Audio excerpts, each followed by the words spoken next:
श्रीराम समर्थ श्रीराम।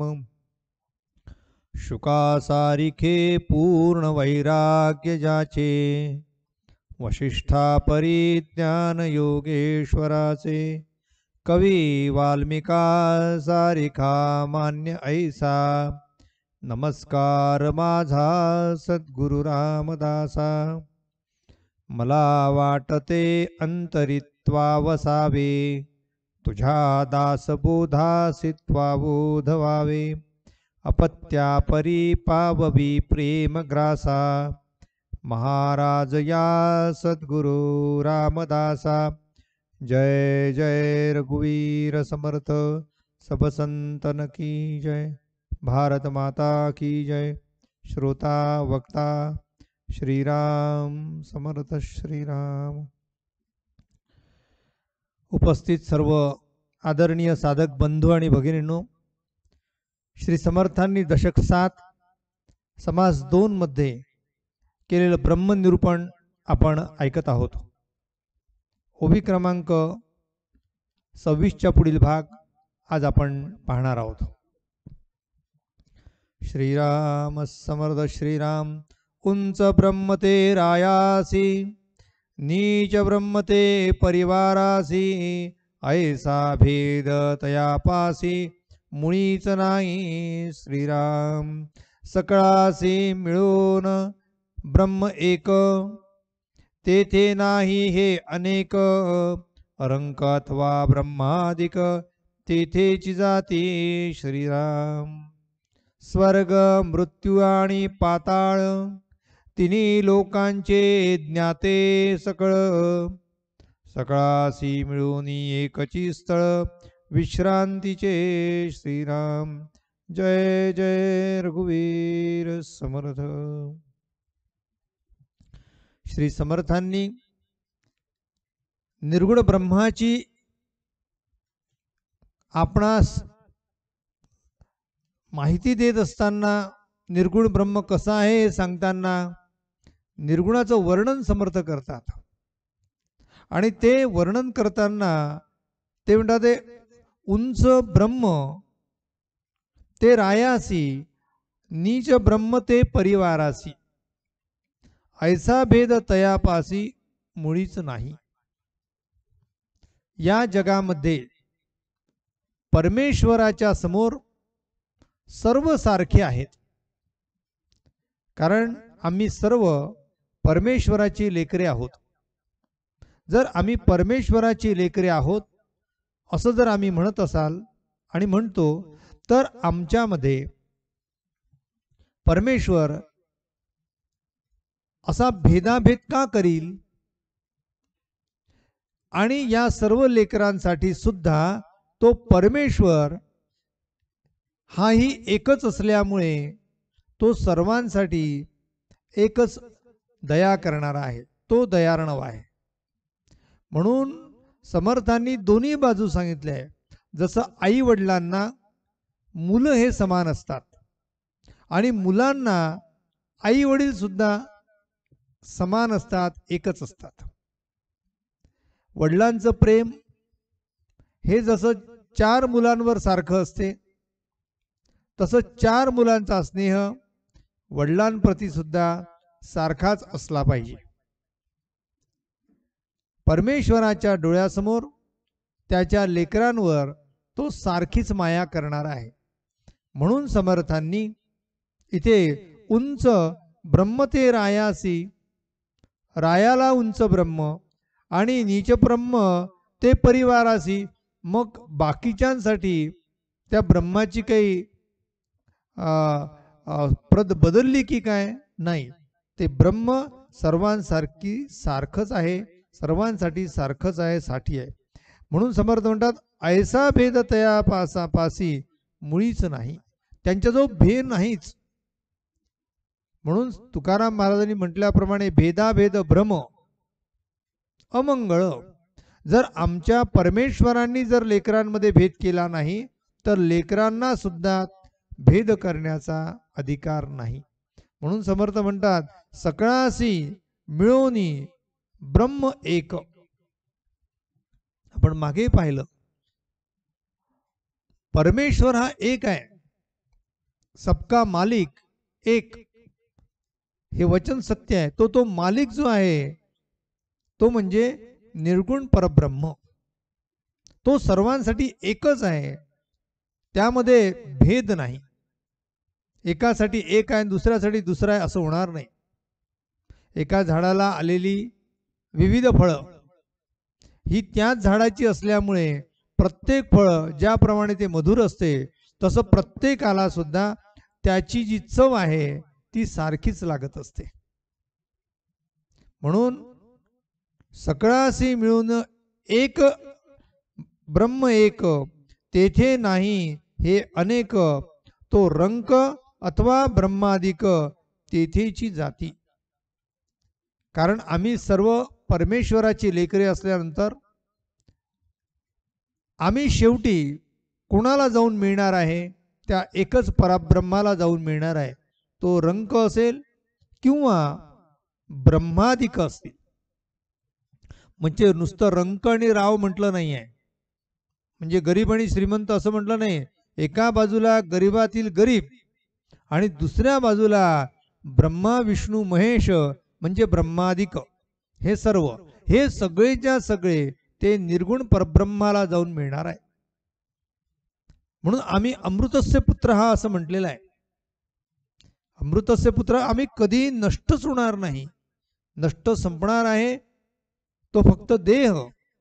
आणि म्हणून देह पुन्हा धारण करता येतो किंवा होतो, म्हणून त्या देहाचा खेद करता येत नाही आणि त्या देहाला मी म्हणता येत नाही.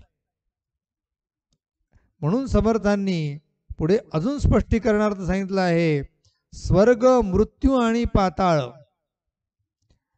तिही लोकांचे ज्ञाते सकल, सगळासी मिळून एकची स्थळ विश्रांतीचे. तुम्ही स्वर्गात असा, तुम्ही मृत्यूपंथात असा किंवा पाताळात असा, तिन्ही लोकांचे ज्ञाते सकळ.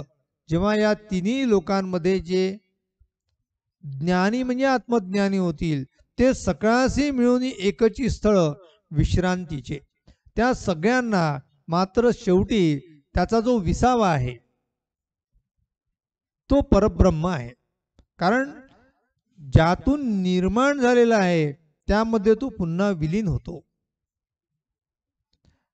आणि त्याच ठिकाणी त्याचं ते मूळ घर आहे, ते निज निकेतन आहे.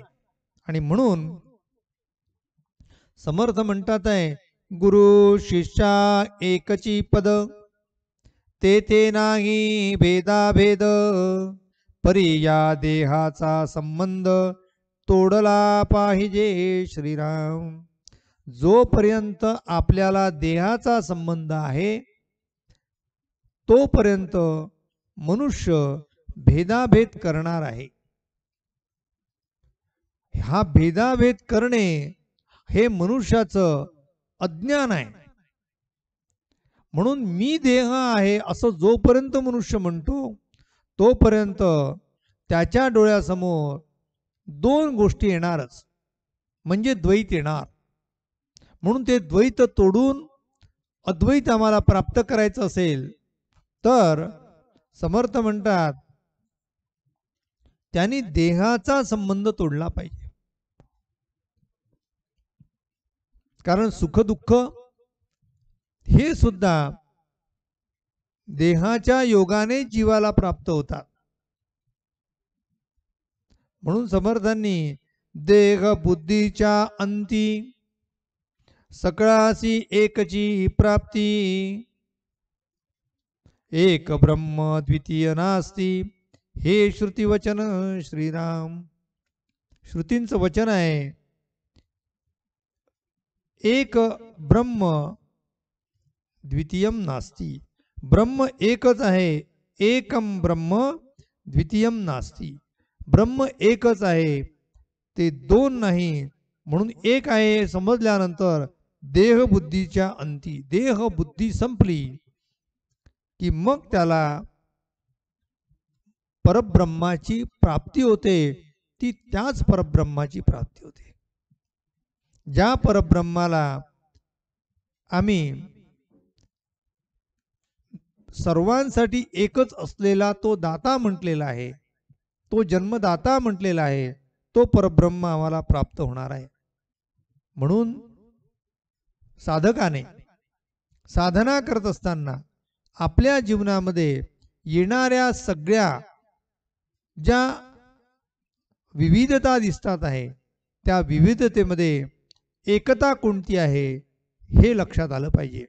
ऐक्यम बलम समाजस्य, ऐक्य हे समाजाचं बळ जसं आहे तसं साधकाचं सुद्धा ऐक्य हे बळ आहे.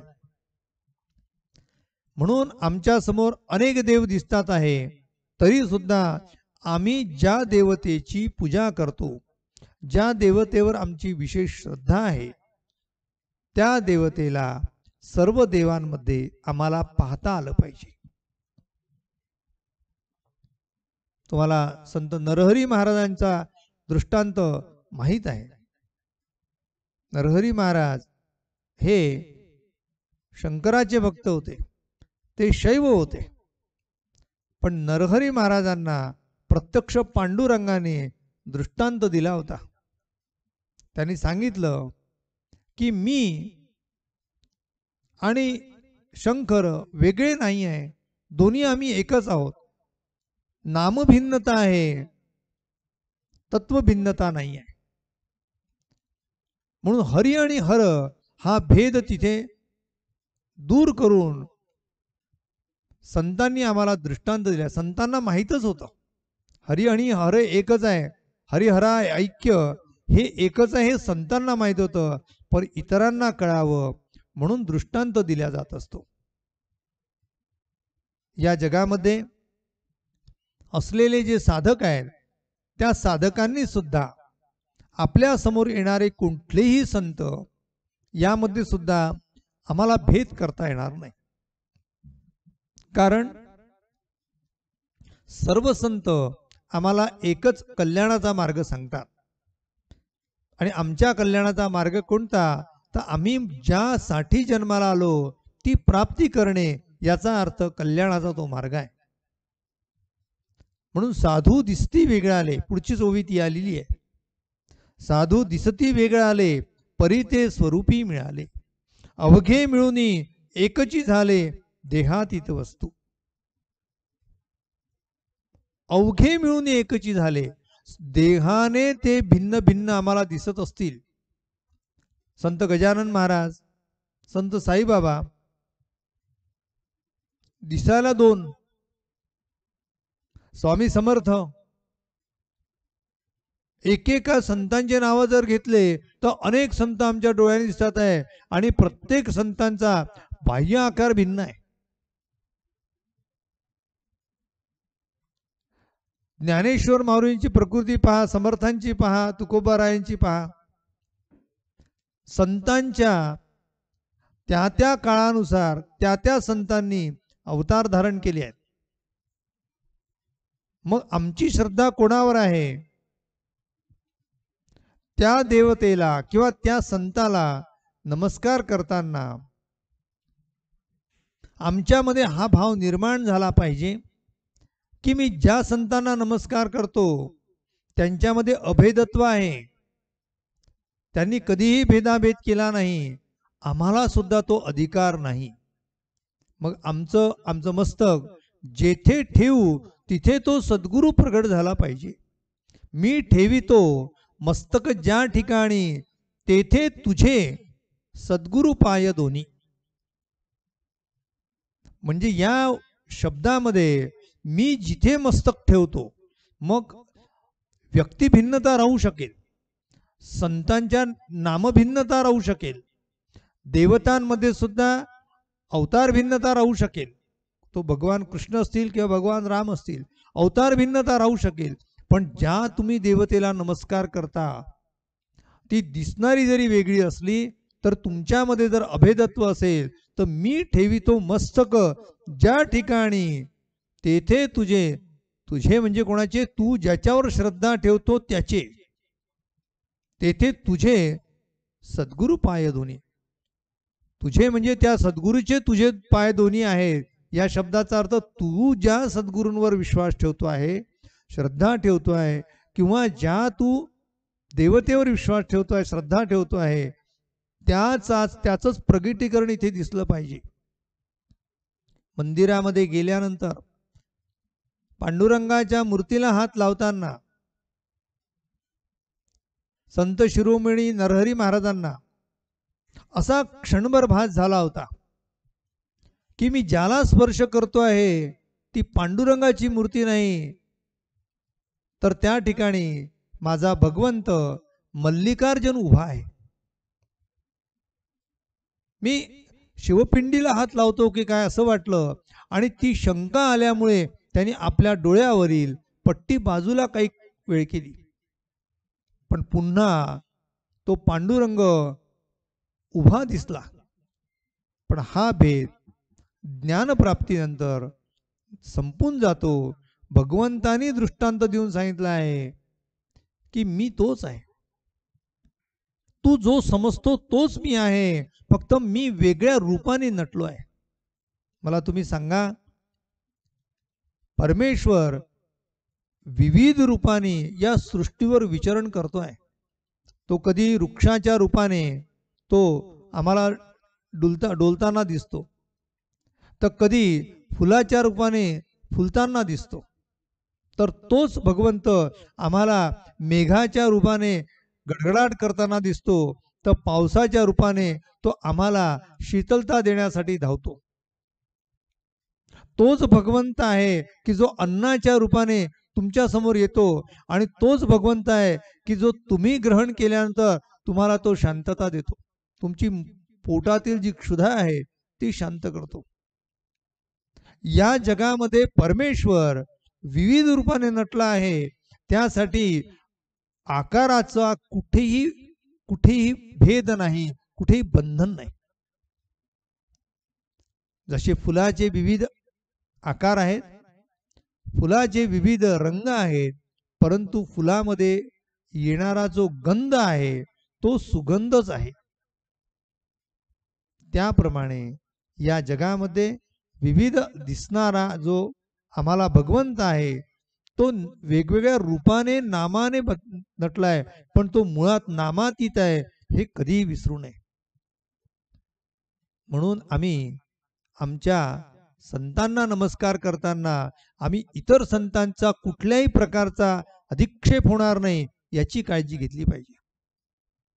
मी माझ्या संतांना मानतो, माझ्या संतांना म्हणजे माझे ज्याच्यावर श्रद्धा असेल त्या संतांना, पण तो खरा भक्त तो आहे की तो सर्व संतांना संतत्व असल्यामुळे आणि त्यांच्यामध्ये प्रत्यक्ष भगवंत प्रकट झाल्यामुळे त्या सर्व संतांना तो नमन करतो, कुठेही भेद करत नाही. म्हणून साधू दिसती वेगळ्याले परी ते स्वरूपी मिळाले.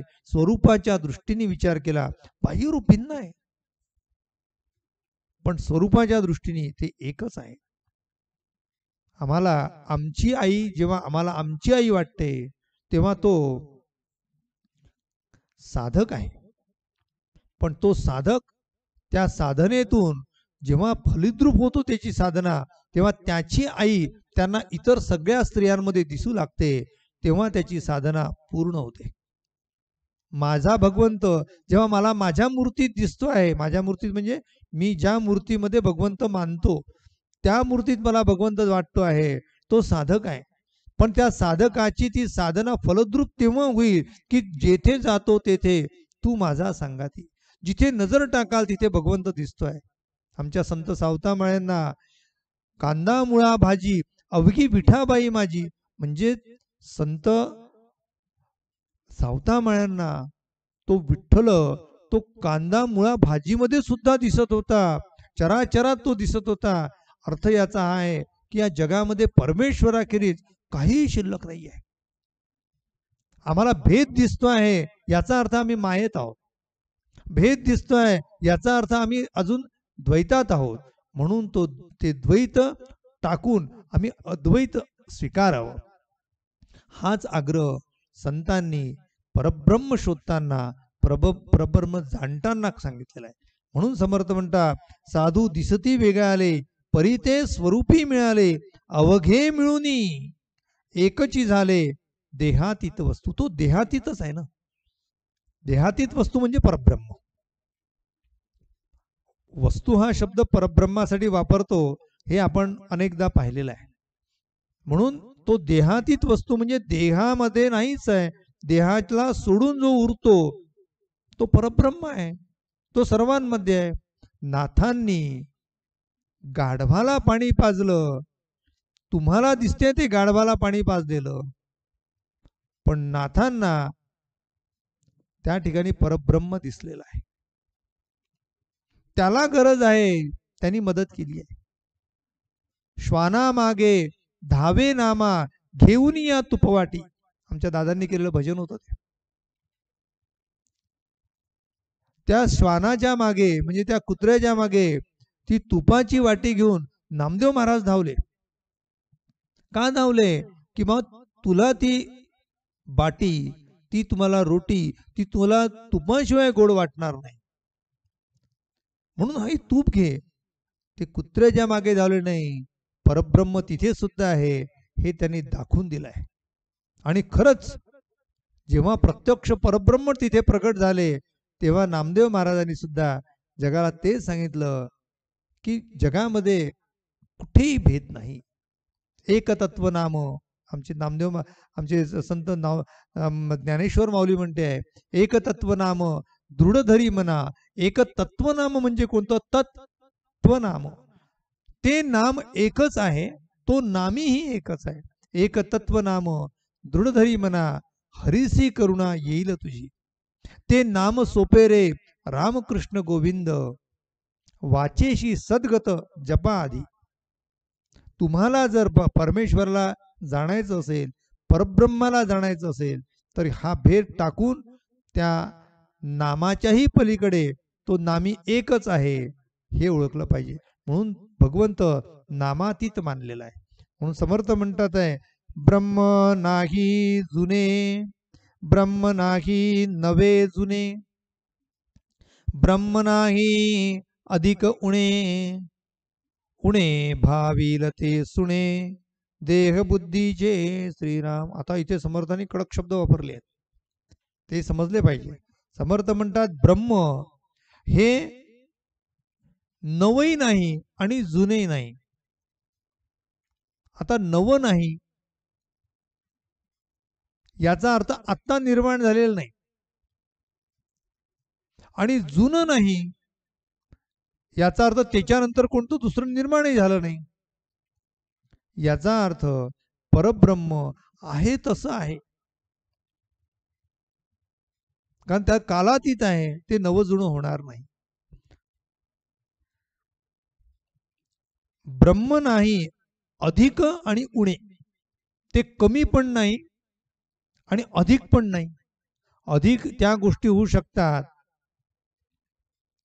की ज्या पहिले कमी होत्या, उण्या त्या गोष्टी होऊ शकतात की ज्या पहिल्या अधिक होत्या. म्हणून अधिक आणि उण, कमी किंवा जास्त अशा प्रकारचा भेद, अशा प्रकारचं परब्रह्माचं तत्व नाही. पण उणे भाविल ते सुणे देह बुद्धीचे. आमच्या देहबुद्धीमुळे आम्ही त्याला कमी जास्त करतोय.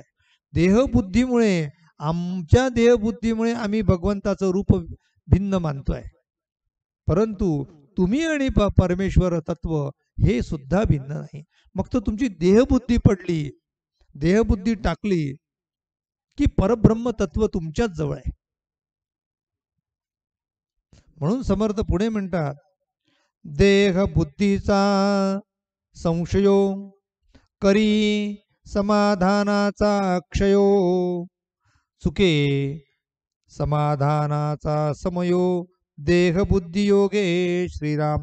समाधान प्राप्त होण्यासाठी निसंशय असला पाहिजे मनुष्य, आणि निसंशय तेव्हा तो होऊ शकतो जेव्हा त्याची देहबुद्धी गळून पडेल. छोटस काम मनुष्य करतो, तर मी केलं म्हणून गावभर तो डांगोरा पेटतो. एखाद्या ठिकाणी आपण देणगी देतो, माझं पाठीवर नाव आलं पाहिजे आग्रह धरतो. काय कारण? देहबुद्धी आहे. म्हणून देहबुद्धी टाकून कार्य जेव्हा केलं जाते तेव्हा ते कार्य तुम्ही करत नाही, ते कार्य राम करतो. आणि जेव्हा देहबुद्धी ठेवून कार्य केल्या जाते तेव्हा त्या कार्यातून निर्माण होणार फल ते दुःख देऊ शकते किंवा सुखही देऊ शकते. मग सुख दुःखातीत, सुखा दुःखाच्या पलीकडे जर जायचं असेल तर मी नको तिथे. समर्थ म्हणतात, मी करता ऐसे म्हणसी तेने तू कष्टी होसी. कशाचा करता होतो रे बाबा तू? कोण करता आहे या जगात?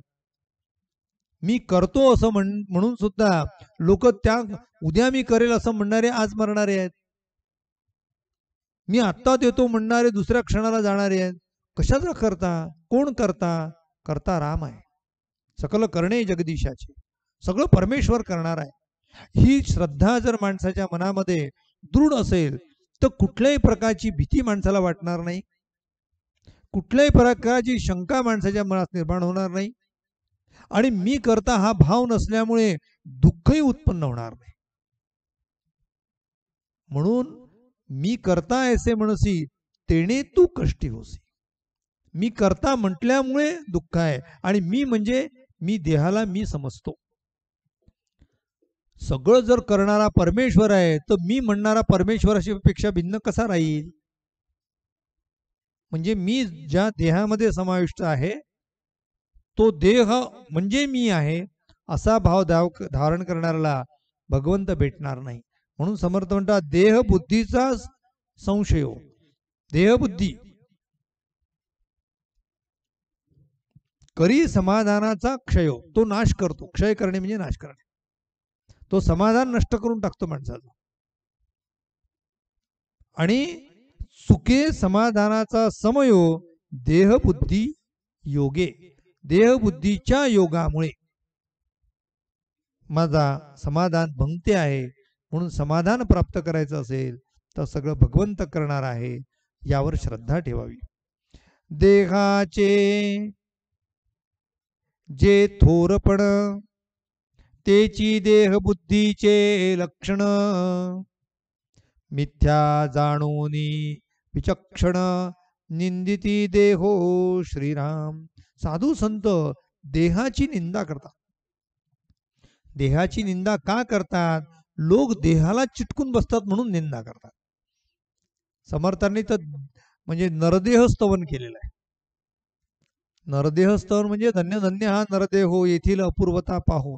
समर्थ म्हणतात, इथे समर्थ म्हणतात आहे की देहबुद्धीची निंदा का करतात आहे? कारण देहालाच तुम्ही चिटकून बसतात. अरे बाबा, तू देह म्हणजे तू नाही आहेस.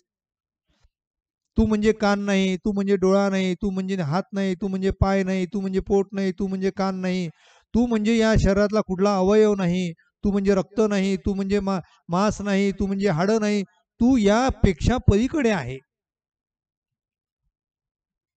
तू या सगळ्यांच्या पलीकडे आहे.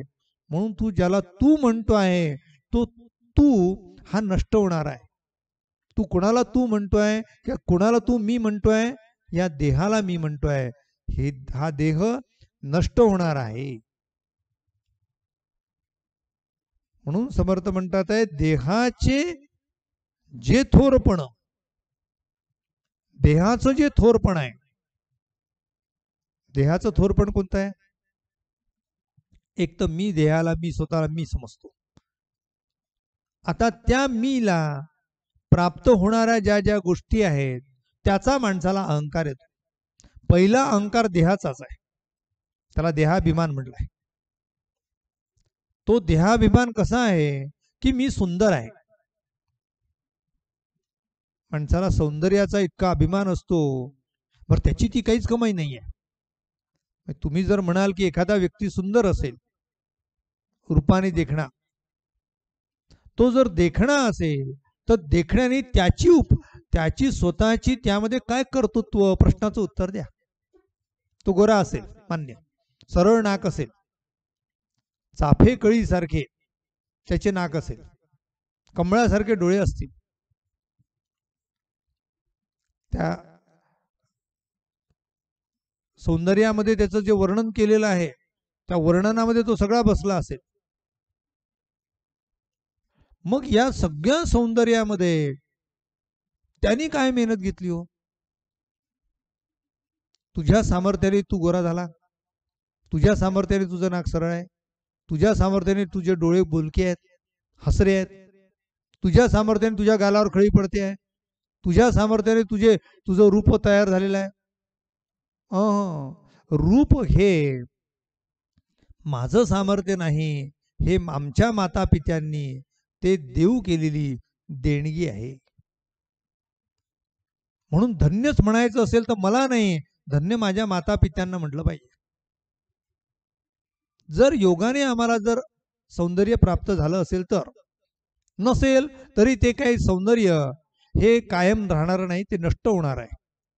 म्हणून सौंदर्य याचा माणसाला अभिमान आहे.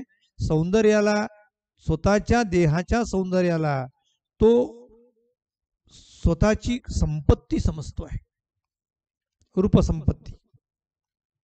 दुसरी गोष्ट घेऊ, समर्थ म्हणतात आहे की बा रूपापेक्षाही गुणांना महत्व आहे. संस्कृत सुभाषित फार सुंदर आहे ते. नरस्याभरणम रूपम, मनुष्य आहे त्याचा अलंकार रूप आहे.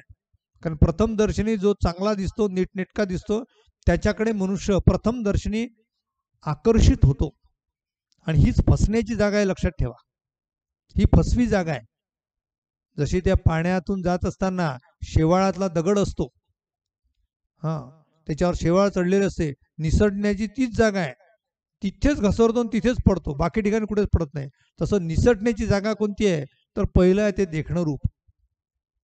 रूपस्या वर्णम गुणः, समर्थ म्हणतात नरस्या वर्णम रूपम. मग रूप जर चांगलं आहे तर नुसतं रूप चांगलं असून पाहून चालणार नाही. मग रूपाच्या पलीकडे आमचा जो गुण असले पाहिजे. आभरण या शब्दाचा अर्थ अलंकार असा होतो. रूपस्या भरणम ज्ञानम, नरस्या वर्णम रूपम, रूपस्या वर्णम गुणः. रूपाच्याही पलीकडे गुण आहे, गुणाच्याही पलीकडे ज्ञान आहे. आणि ज्ञानस्या म्हणजे ज्ञानाच्याही पलीकडे अलंकार कोणता आहे तर क्षमा हा त्याचा अलंकार आहे. म्हणून तुमचं रूप हे तुमचं नाही आहे, ते माता पित्यांनी आम्हाला दान केलेलं ते आहे. ती माता पित्यांची संपत्ती आहे. एखादा मनुष्य श्रीमंत असेल पण तो श्रीमंत त्यांच्या कमाईने नाही झालाय, त्याच्या कष्टाने मिळवलेले ते पैसे नाही आहेत, ते त्यांच्या वाडवडिलांकडनं आलेले ती प्रॉपर्टी असेल. आणि तो श्रीमंतीचा जर अहंकार दाखवत असेल तर ते लक्षात ठेवावं, ती माझी नाही आहे, ती प्रॉपर्टी मागच्या लोकांनी कष्ट घेतली आहे, मेहनत घेतली आहे, त्याची आहे. तशी रूप ही आमच्या माता पित्यांची, पूर्वजांनी दिलेली आम्हाला ती प्रॉपर्टी आहे. पण ती नष्ट होणारी आहे, लक्षात ठेवा. कारण किती जरी मनुष्य सुंदर असला आणि किती कसा असला तरी एक दिवस असा आहे की त्याचं रूप सामान्य होणार आहे, तो म्हातारा होणार आहे, गळून जाणार आहे. म्हणून रूप, त्यानंतर धन. माणसाला धनाचा अहंकार येतो. मग बोलल्याप्रमाणे धन प्राप्ती झाल्यानंतर मनुष्य अहंकार येतो, पण तेही नष्ट होणार आहे. अहंकाराचा संबंध आहे मी आणि माझा पैसा, मी माझं रूप, मी आणि माझी सत्ता. सत्तेचा अहंकार असतो माणसाला, ती सत्ता कुठली असेल. म्हणून ती सुद्धा दुपारची सावली आहे, कधी विसरू नये. आज आहे, उद्या राहणार नाही. अजून गर्व करण्याची जागा तुम्हाला सांगतो, शक्ती. माणसाला शक्ती प्राप्त होते. सूर्यनमस्कार मारणे, दंड बैठका मारणे, भरपूर शक्ती तयार करणे, ही शक्ती सुद्धा तुम्ही जरी कमावलेली असली तरी सुद्धा त्याच्यावर अहंकार दाखवता येणार नाही. कारण ती सुद्धा एक दिवस लय जाणार आहे, लय पावणार आहे. आणि याही पलीकडे सांगितलं आहे की माणसाला सगळ्यात मोठा अहंकार कशाचा येतो तर तो अहंकार त्याला ज्ञानाचा असतो. म्हणून ज्ञानाचा अहंकार सुद्धा माणसाला वाचवत नाही, ज्ञानाचा अहंकार सुद्धा तो त्याला संपवतो. म्हणून ज्ञानाचा सुद्धा अहंकार करता येत नाही. आणि अहंकाराची सर्वात जास्त मक्तेदारी ज्ञानी लोकांजवळच असते. त्याला वाटते माझ्यापेक्षा शहाणा कोणीच नाही, मला जेवढं समजते तेवढं कोणालाच समजत नाही. म्हणून संत म्हणतात आहे की बाबा या देहबुद्धीला चिटकलेले हे जे 5 अहंकाराच्या जागा आहेत, या अहंकाराच्या जागा तू संपवून टाकल्या पाहिजे. ज्याचा अहंकार गेला तो देव होऊन या ठेला. त्याचा अहंकार गेला की संपलं. ज्ञानप्राप्तीचा सगळ्यात मोठा फायदा कोणता? तो अहंकार जाणे असला पाहिजे.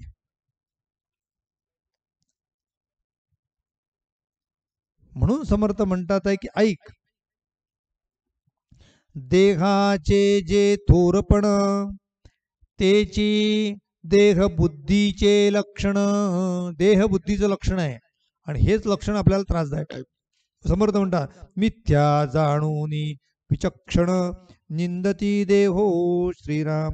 म्हणून हे सगळ्या गोष्टी मिथ्या आहे. म्हणून सगळ्या साधू संतांनी या देहाला फार महत्व झालं नाही. देह जाओ अथवा राहो पांडुरंगी स्थिर भाऊ. आम्ही पांडुरंगा जो स्थिर झालं पाहिजे. देह हा नष्ट होणार आहे, हा माझा नाही, हा देह तुझा असे. कोणाचा आहे हा? हा देह सुद्धा भगवंताचा आहे.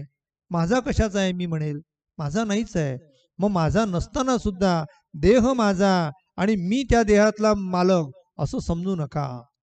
आम्ही या देहाचे न्यासी आहोत, या देहाचे आम्ही विश्वस्त आहोत, या देहाचे मालक नाही. मालक काय करतो? त्याच्यावर सत्ता गाजवतो. विश्वस्त काय करतो? त्याची काळजी वाहतो. म्हणून आम्ही विश्वस्त व्हा. आमच्या देहाचे आम्ही विश्वस्त आहोत. आम्ही या देहाचे मालक नाही आणि देह म्हणजे मी नाही. म्हणून समर्थ फार काळजीने सांगतात की बाबा ऐक, देह पावो जवरी मरण. देह पावे जवरी मरण तवरी करी देहाभिमान. पुन्हा दाखवी पुनरागमन देह बुद्धी मागुती श्रीराम. जवर देह आहे तोपर्यंत माणूस मोठेपणा दाखवतो. देह संपला की कोणाला दाखवाल मोठेपणा? मेल्यानंतर मनुष्याच्या 13व्या दिवशी जे लोक भेटण्याच्या निमित्ताने येतात, नंतर वर्षभरात ते एकही दिवस आपली आठवण करणार नाही. हे ठाम लक्षात ठेवावं. ते भिंतीवर फोटो लटकवलेला राहील. पहिल्या श्राद्धाला हार घातला जाईल. पुढे माहीत नाही कोण त्या फोटोला नमस्कार करेल आणि कोण नाही करणार. आता ती पद्धतही बंद करून टाकली आहे. आता त्या फोटोची भानगडच नाही. फॅशन आहे म्हणतात. आता घरामध्ये काही स्वच्छ असलं पाहिजे घर. कोण राहणार आहे? देह राहणार नाही, आमची स्मृती राहणार नाही, आमचं नाव राहणार नाही. मग समर्थ म्हणतात देह पावे जवरी मरण तवरी धरी अभिमान. जोपर्यंत मी देहात आहे तोपर्यंत मी करायचं आणि संपल्यानंतर कोणी तुम्हाला विचारणार नाही. म्हणून देह आहे तोपर्यंत तुम्ही अभिमान करता. यामुळेच पुन्हा दाखवी पुनरागमन. पुनरागमन म्हणजे पुन्हा ये, पुनरागमन. पुन्हा आगमन होईल. कुठे आगमन होईल? पुनरपि जननम पुनरपि मरणम पुनरपि जननी जठरे शयनम. पुन्हा जन्म घ्यावा लागेल. आणि तो कामुळे जन्म घ्यावा लागेल? देह बुद्धी मागुती. म्हणजे देहबुद्धीमुळे मला पुन्हा जन्म घ्यावा लागेल. म्हणून देहबुद्धी जर टाकली, मी देह नाही असं म्हटलं, तर तुम्हाला पुन्हा जन्म नाही. म्हणून पुन्हा जन्म नको असेल, पुन्हा या कुडीमध्ये यायचं नसेल, पुन्हा ते दुःख होऊ नये असं वाटत असेल, आम्हाला मुक्ती हवी असेल, आम्हाला परब्रह्म तत्वाशी कायमस्वरूपी विलीन व्हायचं असेल, तर आम्ही देहाला मी म्हणू नये, देहाचा अभिमान करू नये आणि परमेश्वराचे सगळं करणं आहे हे कायमस्वरूपी लक्षात ठेवावं. राहिलेला भाग उद्याच्या निरूपणात पाहूया. श्री समर्थांनी सर्वत्र परमेश्वर आहे, तूही परमेश्वर रूप आहे, फक्त देहाभिमान टाक म्हणजे तुला सर्व काही प्राप्त होईल असे समर्थ सांगतात. आपल्या सर्वांच्या हृदयस्थ असलेल्या त्या परब्रह्म तत्वाला साष्टांग दंडवत घालतो आणि येथेच थांबतो. उपासनेला दृढ चालवावे, भूदेव संतासी सदा नमावे. सत्कर्मयोगे वय घालवावे, सर्वामुखी मंगल बोलवावे. जय जय रघुवीर समर्थ, सब संतन की जय. भारत माता की जय. श्रोता वक्ता श्रीराम समर्थ श्रीराम.